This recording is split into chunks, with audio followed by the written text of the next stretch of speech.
if we took a couple of exercises and we repeated them in a very simple, useful, and effective way, I'm going to show you one of the protocols that I give to my clients when their back feels tight. And all you need to do is follow along with me and stay curious. So we're going to lie down on our back, and we call this first one hip swivels. Your feet are a little bit wider than your hips. Your arms are out to the side. We call this a low V. I'm going to start the timer, and we're going to slowly pivot side to side.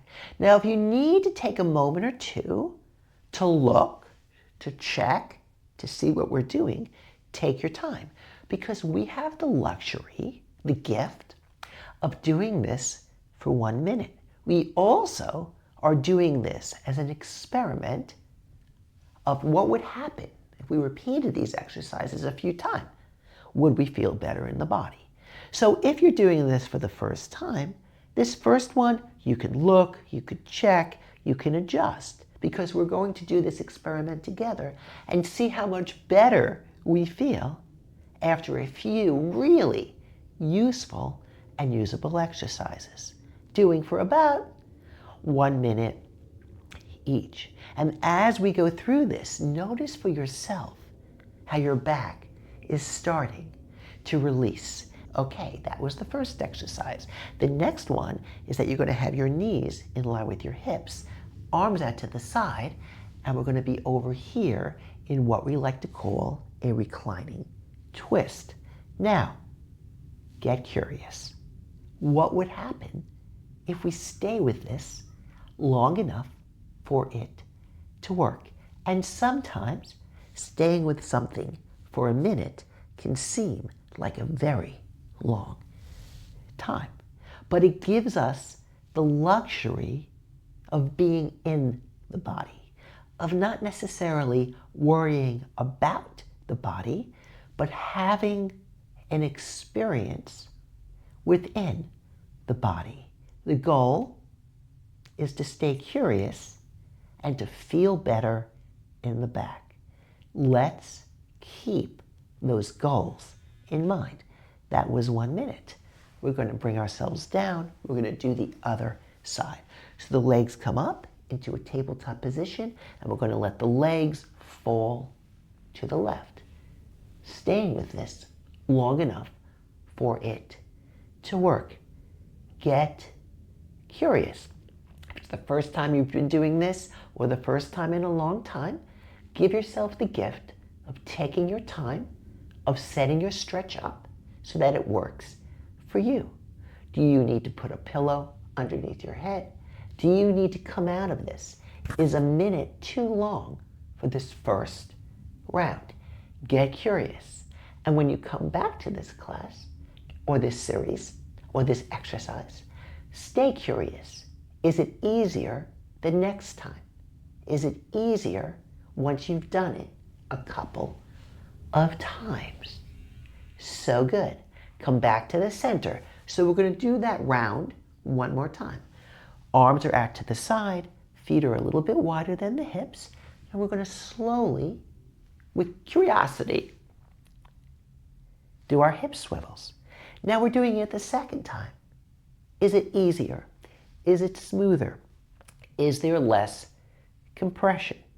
Be a researcher and not a judge, and discover for yourself what happens if you just stay with something, and in this case it's a minute, long enough for it to work. These are simple, not easy, but simple, useful, and usable exercises. And we want to give them a chance so that they're effective for us, so that we feel better after investing a few minutes into ourselves. Now we have the second round. Knees are in line with the hips, arms are out to the side, go into a reclining twist.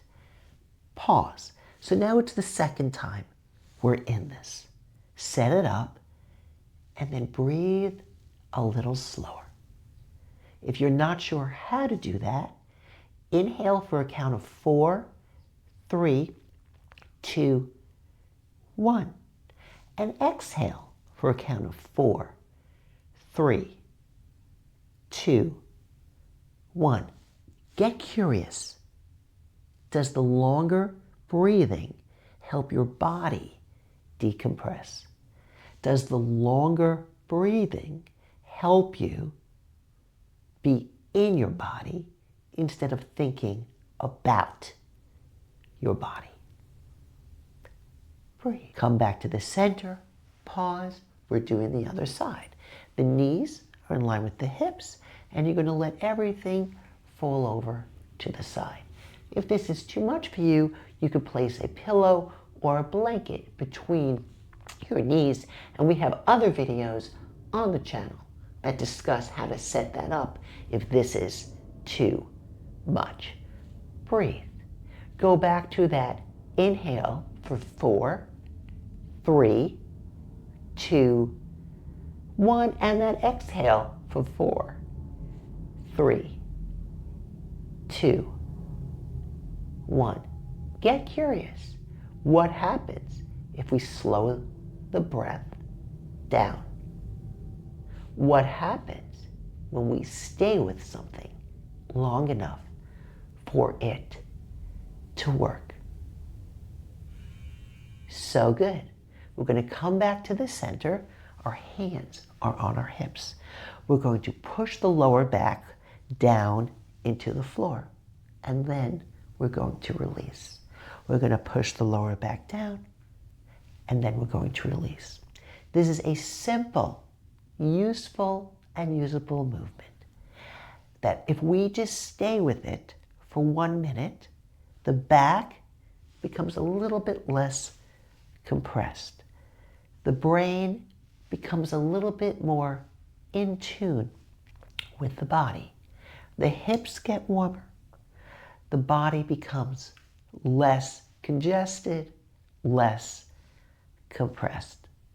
Now, let's get curious for the last round of movements. We're going to come onto our belly. We're going to be with the elbows underneath the shoulders, and then we're going to lift up the left leg, stretch it back. We call that tractioning. We're going to lift up the right leg, stretch it back, and the hands are flat on the floor. Now, if this is too much for you, I tell my clients this all the time, simply bring the arms a little bit more forward. But if you want to work on this a little bit deeper, you could bring the elbows closer to your body. Then we're going to push the forearms down into the floor and pull the floor towards you. So you're tractioning the back, relaxing the feet, finding space in the lower back, getting curious. What happens when we stay with something long enough for it to work? Now we're going to move on to a little bit bigger of a movement, but if this next one is too much for you, you'll come back to the one on your forearms. Your hands are underneath the shoulders, and then you're going to slowly bring yourself up. If this is too much, you could also walk the hands forward like this. But let's see if we can stay here. So remember the goal of our experiment today, and that is, could we take just a few exercises to feel better in the body? Can we invest a few minutes into our day to get the decompression out of the back? One more deep, full breath, and then slowly come down. Take a second here. We're going to do that for 2 more rounds. Again, getting curious.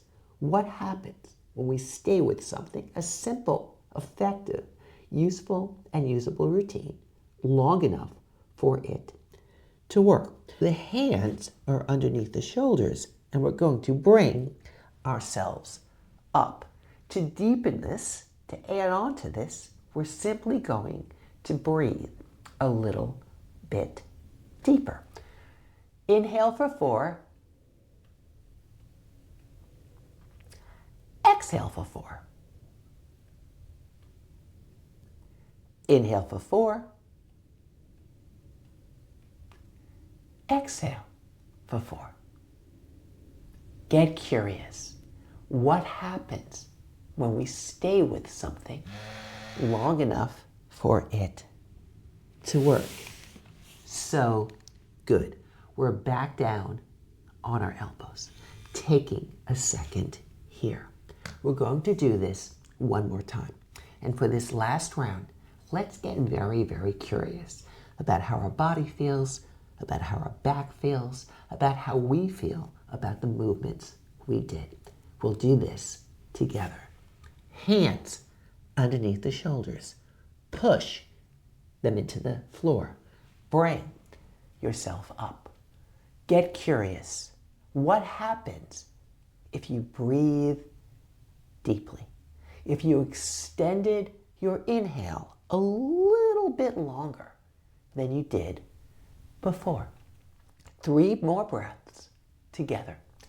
Inhale for a count of 4, 3, 2, 1. Exhale for a count of 4, 3, 2, 1. Inhale for a count of 4, 3, 2, 1. Exhale for a count of 4, 3, 2, 1 more. Inhale for a count of 4, 3, 2, 1. Exhale for a count of 4, 3, 2, and 1. Bring yourself down. Remember to stay curious, to see, to explore, to study yourself and how few good movements can really help your whole day. Stay curious.